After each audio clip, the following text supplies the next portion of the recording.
បន្ទាប់ពីសុធីមិនជឿអ្វីដែលធឿននិយាយហើយសុធីក៏បានឈប់បន្តការរកស៊ីជាមួយធឿនបន្តទៀតហើយចន្ទថាក៏បានទារលុយពីសុធីដើម្បីចាយវាយសឹងតែរាល់ថ្ងៃចំណែកឯស្រីនិច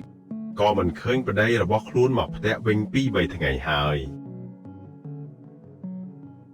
រីឯសុធីវិញយូរទៅក៏គ្មានលុយឲ្យចន្ទថាចាយទៀតក៏ត្រូវបានចន្ទថាបោះបង់ចោលហើយបានប្រាប់សុធីថានាងស្រឡាញ់សុធីព្រោះសុធីមានលុយតែប៉ុណ្ណោះតែឥឡូវសុធីធ្លាក់ខ្លួនហើយអញ្ចឹងនាងក៏គ្មានអ្វីត្រូវនៅជាមួយសុធីបន្តទៀតដែរ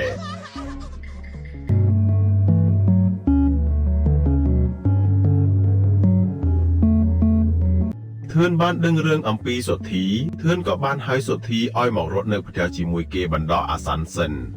ថ្ងៃមួយស្រីនិចក៏បានដាច់ចិត្តមកសួរធឿនថាមានបានឃើញសុធីដែរទេ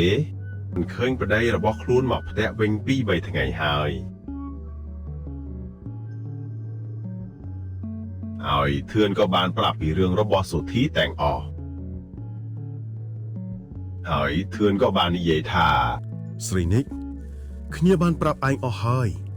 តែខ្ញុំដឹងថាឯងប្រកាសជាខឹងសុធីខ្លាំងណាស់តែគ្នាសុំចិត្តឯងកុំខឹងគេដល់ថ្នាក់លែងលះគ្នាអីព្រោះគេត្រូវស្នេហាបង្វក់គេមួយពេលតែប៉ុណ្ណោះចាធឿនខ្ញុំឮហើយខ្ញុំពិតជាខឹងគាត់មែនតែពេលបានស្ដាប់សម្ដីធឿនហើយខ្ញុំក៏បានគិតថាប្តីប្រពន្ធមានរឿងអ្វីគួរតែមានការអធិស្ឋានឲ្យគ្នាទៅវិញទៅមក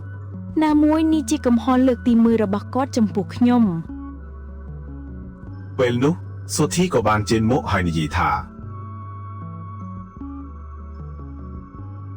ឲ្យបងសំទោសផងប្រពន្ធសម្លាញ់បងបានធ្វើរឿងមិនគប្បីចំពោះអូនសូមអូនព្យាសាយឲ្យបងផង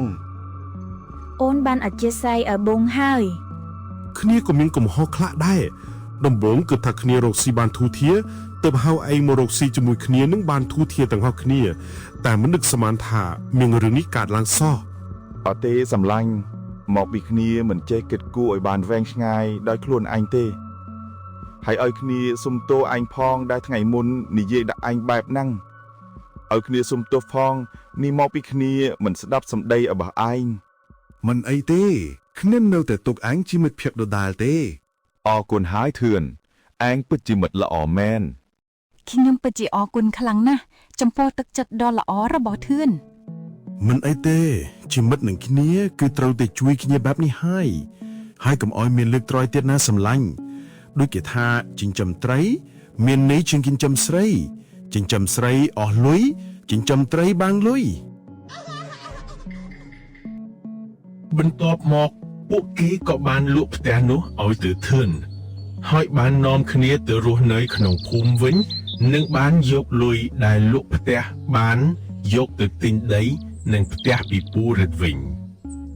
ហើយពូរិទ្ធក៏យល់ព្រមលក់ទៅឲ្យក្មួយរបស់គាត់នៅតម្លៃដដែលវិញដែរ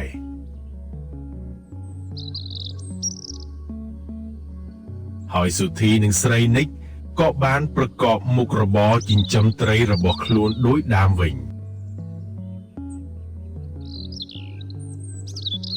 សាច់រឿងមួយនេះបានផ្ដល់ជាគំនិតល្អៗសម្រាប់គិតពិចារណា